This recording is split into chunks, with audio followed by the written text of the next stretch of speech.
Jika ada yang berpikir Indonesia tidak dapat bersaing atau kalah dengan negara-negara tetangga, hendaknya teman-teman perlu menonton video ini agar dapat membuka wawasan serta harapan. Perlu difahami bahwasannya saat ini adalah masa transisi bagi Indonesia. Di mana dalam masa transisi tentu saja ada yang tertinggal, karena tidak dapat mengikuti arus perkembangan zaman, dan sebaliknya, ada pula pemain baru yang muncul secara optimistis untuk menggenggam masa depan. Memang banyak fakta di lapangan yang cukup miris untuk kita saksikan. Adanya perusahaan yang tutup membuat pengangguran baru merasakan kebingungan. Sebut saja penutupan perusahaan ban di Cikarang PT Hang A, telah merumahkan setidaknya 1.500 karyawan. Padahal perusahaan tersebut sudah beroperasi puluhan tahun lamanya. Dan baru-baru ini terus bermunculan perusahaan baru di antaranya PT Yadea yang bergerak di bidang produksi kendaraan listrik. Perusahaan ini menargetkan untuk menyerap tenaga kerja sebanyak 3.000 karyawan di tahun pertama, dan itu baru karyawan operasional pabrik. Belum ditambah karyawan penunjang fasilitas di luar pabrik atau eksternal perusahaan, seperti marketing dan sebagainya. Potensi penyerapan tenaga kerja seberapa banyak? Ya. Potensi penyerapan tenaga kerja. 大概能够吸取多少的这个新的就业机会？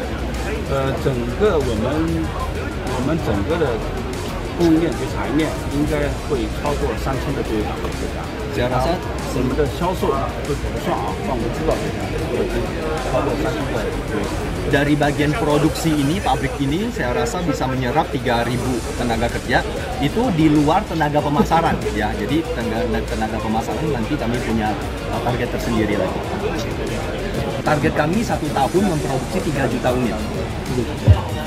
Itu baru satu dari puluhan bahkan ratusan perusahaan produksi berskala besar, yang sedang berproses menjajakan kaki di Indonesia sebagai basis utama produksi. Indonesia sebenarnya telah mengambil langkah yang cukup jauh dalam mengembangkan ekosistem investasi. Mungkin sekarang baru kelihatan beberapa saja yang sudah beroperasi, namun tahukah teman-teman, bahwa saat ini sedang banyak dibangun pabrik-pabrik perusahaan multinasional di negara kita. Diperkirakan seperempatnya akan sudah rampung di tahun 2027, kemudian sisanya akan berangsur selesai hingga tahun 2035. Ingat, ini baru investasi tahap awal dan kemungkinan bertambahnya proposal pendirian perusahaan di tahun-tahun yang akan datang sangat mungkin terjadi. Bahkan di bidang kendaraan listrik saja, dikutip dari Kementerian Investasi, pada bulan April 2024 kemarin, Indonesia sudah resmi menjadi produsen baterai kendaraan listrik. Yang dikerjakan oleh PT Indonesia Battery Corporation, PT LG Energy Solution, dan PT Hyundai Motor Company. Menjadikan Indonesia sebagai negara produsen sel baterai kendaraan listrik pertama di Asia Tenggara.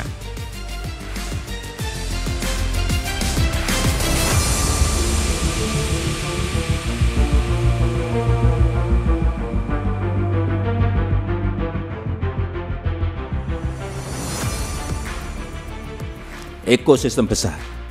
Karena sekali lagi, nikel itu kita reserve kita nomor 1. Timah nomor 2, bauksit nomor 6, tembaga nomor 7. Punya semuanya. Membangun ekosistem EV baterai, mengintegrasikan ini sebuah barang yang tidak gampang, sehingga jadi sebuah ekosistem itu. Inilah yang terus saya mati-matian ini harus jadi, karena inilah yang akan melompatkan kita, meloncati leapfrog menuju ke peradaban yang lain.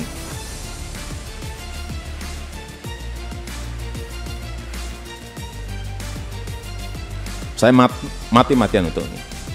Begitu ini jadi, saya sampaikan kepada Menko Marinvest, kepada Menteri Investasi, tidak usah kemana-mana memarketingi masalah investasi. Mereka yang akan datang ke kita. Percaya saya. Mereka yang akan datang ke kita untuk mencari, untuk beli EV baterai kita. Jika kita hanya melihat berita sekilas saja, mungkin negara kita tampak kalah bersaing dengan negara tetangga khususnya ASEAN. Hal demikian wajar, karena kita kebanyakan hanya melihat yang familiar saja. Dan itu yang dicerna oleh masyarakat sebagai pandangan. Kita ambil contoh investasi Apple di Vietnam atau Microsoft di Malaysia, yang nilai investasinya jauh lebih besar daripada negara kita. Tentu berita ini hampir diperhatikan oleh seluruh orang Indonesia. Karena perusahaan tersebut sangat akrab di telinga kita. Namun terkadang kita melupakan bahwa investasi di Indonesia juga terus meningkat secara signifikan, dan investasi yang tidak familiar tersebut juga berkategori jumbo. Seperti misalnya di bidang petrokimia, smelter, kesehatan, teknologi green energy, dan masih banyak lagi. Bahkan perusahaan plat merah dalam negeri pun tak mau ketinggalan dalam melebarkan sayapnya, seperti mengembangkan jenis usaha yang tentunya akan banyak menyerap tenaga kerja, juga meningkatkan keterampilan sumber daya manusia Indonesia.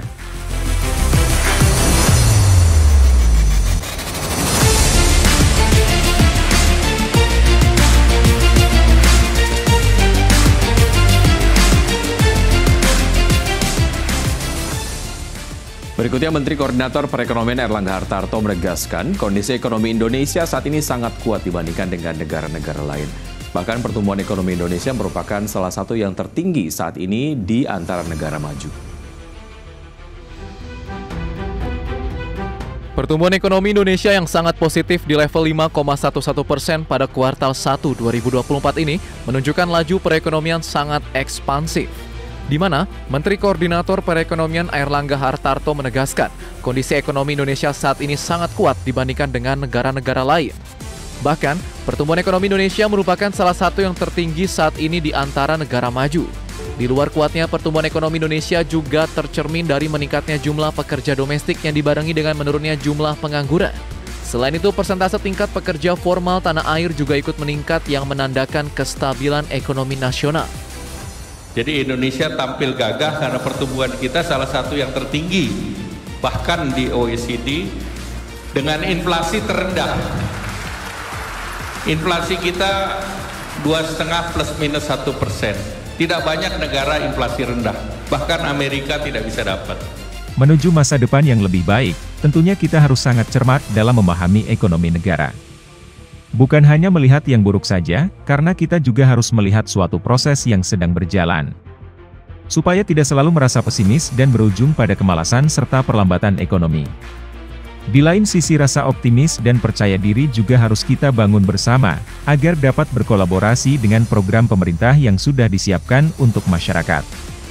Indonesia sekarang sedang mengalami masa transisi, dari negara berkembang menuju negara maju. Jika kita berhasil melewatinya, maka di masa depan kita sudah memegang teknologi dan tidak lagi berbicara tentang negara-negara ASEAN. Akan tetapi kita sudah bersaing dengan negara-negara besar seperti India, China dan Amerika.